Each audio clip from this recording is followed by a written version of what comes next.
Bueno, entonces vamos a hablar y recordar qué son las patologías de baja incidencia. Inicialmente, pues tenemos que recordar que la incidencia es el número de casos nuevos de alguna patología. Y las patologías que son de baja incidencia son enfermedades que en una medida de tiempo determinado tienen una baja tasa de casos nuevos. En este caso vamos a hablar de dos patologías que tuvimos en este año en la unidad, que son catalogadas patologías de baja incidencia y que son patologías complejas del manejo y digamos que nos deja un aprendizaje grande en enfermería y en todo el personal y el equipo de salud y es cómo nos podemos adaptar a estas patologías que aunque no las conozcamos muy bien, debemos afrontarlas de la mejor manera para el beneficio de nuestros pacientes. Entonces, la primera es la hipertermia maligna, que también es conocida como la fiebre maligna o fiebre anestésica. Es un síndrome hipermetabólico que ocurre en pacientes que son genéticamente susceptibles, entonces esto lo hace que sea una patología de baja incidencia porque es algo raro. No todos tenemos esa susceptibilidad para presentar esta patología. Se produce posterior a la exposición a un agente anestésico o a un relajante muscular y se da como un trastorno farmacogenético de la musculatura esquelética.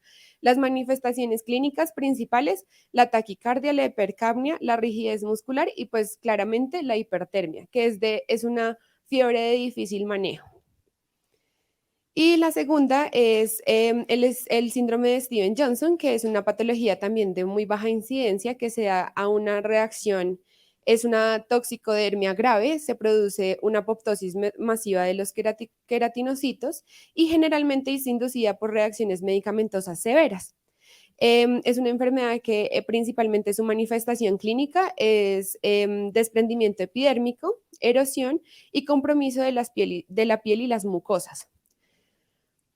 Entonces aquí ya vamos a hablar un poco de la incidencia y por qué son catalogadas o clasificadas como patologías de baja incidencia. Tenemos que la hipertermia maligna, uno en cada 100.000 administraciones de anestesia se puede producir la hipertermia maligna. Entonces, como nos damos cuenta, pues es muy baja su incidencia.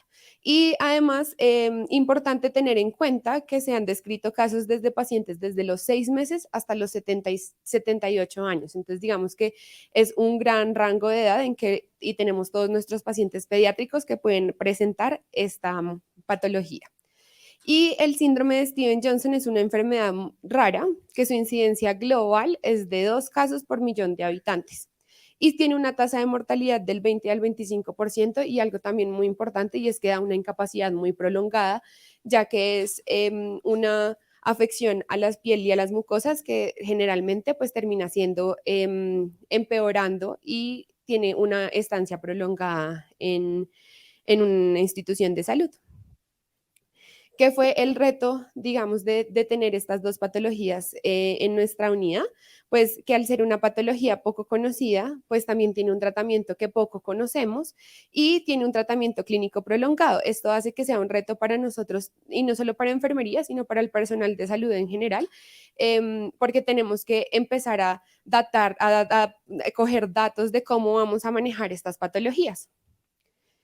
Entonces, aquí ya voy a hablar un poco de cómo nos adaptamos nosotros a estas dos patologías y cómo fueron manejadas, que fueron satisfactoriamente manejadas. Los pacientes hoy en día pues están en sus casas y teniendo en cuenta pues que son patologías que pueden tener una morbimortalidad muy alta.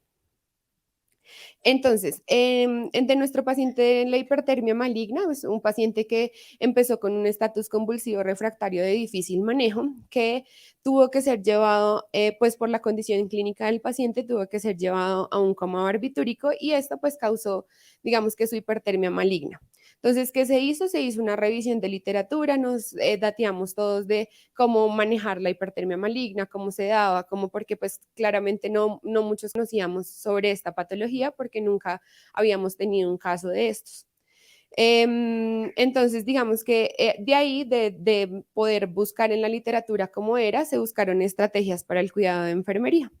Entonces, principalmente, lo que se obtuvo fue que en el coma barbitúrico es muy importante cuando se administra el topiental sódico tener la dosis que se debe administrar y tener los cuidados con la administración de este medicamento. Es un medicamento bastante vesicante, que también es incompatible con muchos medicamentos porque hacen algunas alteraciones de su pH, de su osmolaridad, entonces tenemos que tener cuidado con la administración de este y además que se debe hacer un seguimiento continuo del electroencefalograma, que ayer también hubo un taller de electroencefalograma que también nos ayuda, digamos, a identificar, porque es importante no solo poner el electroencefalograma, sino saber un poco de cómo vamos a identificar si el paciente está teniendo alguna actividad.